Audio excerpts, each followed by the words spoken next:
My dear students, আমি জয়দীপ দাস, তোমাদের প্রিয় এক্সাম কেয়ার ইউটিউব চ্যানেলে তোমাদের সকলকে স্বাগত। তো আমরা আজকে তোমাদের সঙ্গে ডিসকাস করব সিআইএসএফ এর একটি বড় ভ্যাকান্সি নিয়ে। তো সরাসরি চলো বোর্ডে দেখছি। তোমাদের যাদের সিআইএসএফ হওয়ার খুবই ইচ্ছা স্বইচ্ছা তাদের জন্য এই ভিডিওটা অত্যন্ত গুরুত্বপূর্ণ একদম ভিডিও হতে চলেছে। আর প্রথমেই বলে রাখি, এই ভিডিওতে তোমাদের যে কাট অফ রয়েছে সেই কাট অফ অনেকটাই কম যাবে। তো সরাসরি ভিডিওটা দেখে নাও যে তোমাদের সিআইএসএফ এ কতগুলি ভ্যাকান্ট রয়েছে, কি ব্যাপার, স্যালারি কত, কত তারিখ থেকে অ্যাপ্লাই, কত তারিখে এডিট করতে পারবে, যাবতীয় সব ডিটেলস একদম খুব সুন্দরভাবে ডিটেলসে তোমাদের সঙ্গে ডিসকাস করবো সিআইএসএফ এর এই ভ্যাকান্সি নিয়ে। তো দেখো এখানে কি বলেছে, recruitment constable fire male 2024 in CISF vacancy. তোমার অল ইন্ডিয়াতে টোটাল ভ্যাকান্সি রয়েছে 1130টি শূন্য পদে। তোমাদের টোটাল ওভারঅল ইন্ডিয়া অল ইন্ডিয়াতে তোমাদের 1130টি পোস্টের ভ্যাকান্সি রয়েছে এখানে। তো বোঝা গেল। এবারে আমরা দেখবো যে অ্যাপ্লাই ডেট কবে, অর্থাৎ কত তারিখ থেকে তোমরা কত তারিখ অবধি অ্যাপ্লাই করতে পারবে। তো দেখো অ্যাপ্লাই ডেট, তো অ্যাপ্লাই ডেটে বলা আছে 31শে আগস্ট থেকে তোমরা 31শে আগস্ট থেকে তোমরা 30শে সেপ্টেম্বর পর্যন্ত এখানে তোমরা অ্যাপ্লাই করতে পারবে। তো তোমরা প্রথমে বলে রাখি, এই 31 তারিখে যখন তোমাদের সার্ভার আর কি ঠিক হবে তখন তোমরা অ্যাপ্লাই করবে না, তোমরা 7-8 দিন পরে অ্যাপ্লাই করার চেষ্টা করে। প্রথম দিকে সার্ভার অনেক খারাপ থাকে, সার্ভার ক্র্যাশ হয়ে যাওয়ার চান্স থাকে। তো সেই জন্য তোমরা 7-8 দিন পরে অ্যাপ্লাই করবে। আবার একদম দেরি করতে করতে একদম যে পেছনের দিকে চলে গেলে সেটাও করবে না। পেছনের দিকে অর্থাৎ শেষের দিকে তোমাদের সার্ভার কিন্তু অনেকটাই খারাপ থাকে।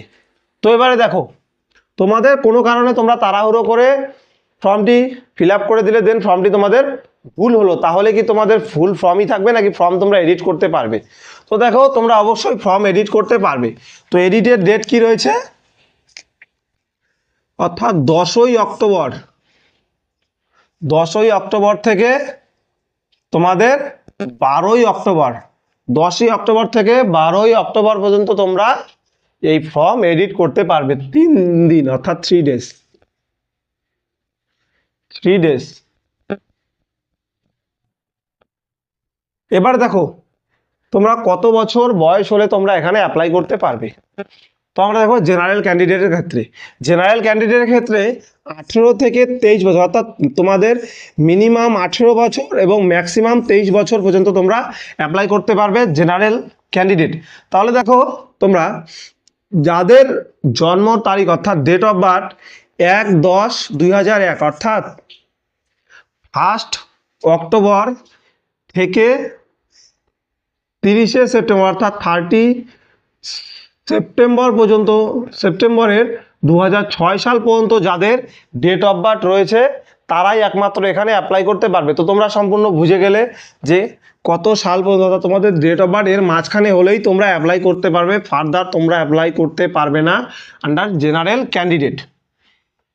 তো এসসি এসটি ক্যান্ডিডেট জন্য তোমাদের এখানে 5 বছরের এজ রিল্যাক্সেশন পেয়ে যাবে। তোমরা 5 বছরের জন্য এসসি এসটি ক্যান্ডিডেটের জন্য। দেন তোমাদের ওবিসি ক্যান্ডিডেট 3 বছরের, এবং যা যদি এক্স সার্ভিসম্যান হয়ে থাকো তাহলেও তোমরা 3 বছরের জন্য এজ রিল্যাক্সেশন পেয়ে যাবে। দেন এডুকেশনাল কোয়ালিফিকেশন, এখানে তোমাদের এডুকেশনাল কোয়ালিফিকেশন কি লাগবে দেখো স্পষ্ট বলা আছে, এইচএস পাস অর্থাৎ হায়ার সেকেন্ডারি পাস বা এরকম সমতুল্য কোনো এক্সামে তোমরা যদি পাস করে থাকো তাহলে তোমরা এখানে অ্যাপ্লাই করতে পারবে। স্পষ্ট বলা আছে যে সায়েন্স স্ট্রিম, অনলি সায়েন্স স্ট্রিমের স্টুডেন্টরা এখানে অ্যাপ্লাই করতে পারবে। আর্টস এবং কমার্সের কোনো স্টুডেন্ট এই ভ্যাকান্সিতে অ্যাপ্লাই করতে পারবে না।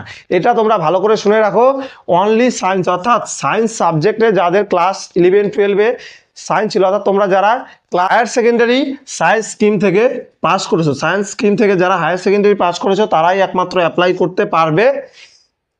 আর্টসের স্টুডেন্টরা এখানে অ্যাপ্লাই করতে পারবে না।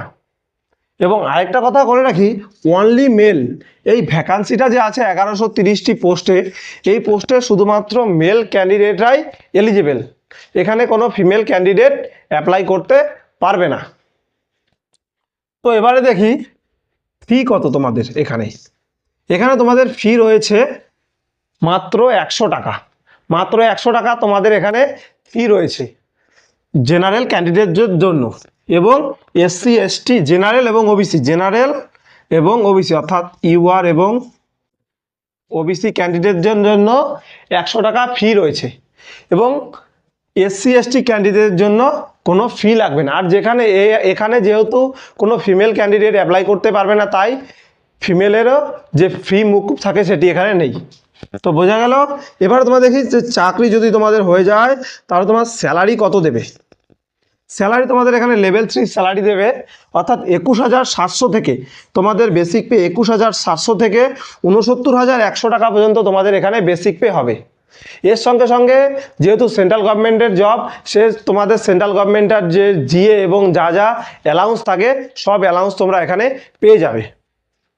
এবারে দেখবো তোমাদের সিলেকশন প্রসেসটা কি রয়েছে। এখানে সিলেকশন প্রসেসটা ভালো করে বুঝে নেবে। প্রথমে তোমাদের পিইটি হবে, দেন পিএসটি, তারপরে তোমাদের ডিবি অর্থাৎ ডকুমেন্ট ভেরিফিকেশন হবে, তারপরে তোমাদের রিটেন এক্সাম হবে। অর্থাৎ আগে তোমাদের সবার প্রথম পিইটি, পিএসটি, দেন ডকুমেন্ট ভেরিফিকেশন হবে, তারপর তোমাদের রিটেন এক্সাম হবে। রিটেন এক্সামটা হয় তোমাদের ওএমআর বেসে হতে পারে, নয় তোমাদের সিবিটি বেসে হতে পারে। যত সম্ভব একদম বলা যায় যে এক্সামটা তোমাদের সিবিটি বেসে হওয়ার চান্স অনেকটাই বেশি ওএমআর বেসের থেকে। দেন তোমাদের মেডিকেল টেস্ট, তারপরেই তোমাদের ফাইনাল মেরিট লিস্ট প্রকাশ হবে, সেখানে যাদের নাম থাকবে তারা চাকরি তো হয়ে যাবে। তো আজকের ভিডিওটা এখানেই। এর পরবর্তীতে ভিডিওতে আমরা দিব যে এই যে সিআইএসএফ কনস্টেবলের যে সিলেবাস, অর্থাৎ কোন সাবজেক্ট থেকে কত নাম্বার থাকে, তোমাদের পরীক্ষার টাইম কত, কী সিলেবাস, এই সম্বন্ধে ভিডিও দেব। তো যদি ভিডিওটি তোমাদের ইনফরমেটিভ মনে হয় তাহলে আমাদের চ্যানেলটি সাবস্ক্রাইব করে আমাদের পাশে থাকবে এবং ভিডিওতে লাইক করবে। আমাদের টেলিগ্রাম চ্যানেল রয়েছে এক্সাম কেয়ার নামে, সেই টেলিগ্রাম চ্যানেলে তোমরা জয়েন হয়ে যাবে, এই নোটিফিকেশনটি সেখানে দিয়ে দেওয়া হবে। তো এরকম আরও ইনফরমেটিভ ভিডিও যদি তোমরা পেতে চাও তাহলে আমাদের চ্যানেলটি সাবস্ক্রাইব করে রাখবে। ধন্যবাদ।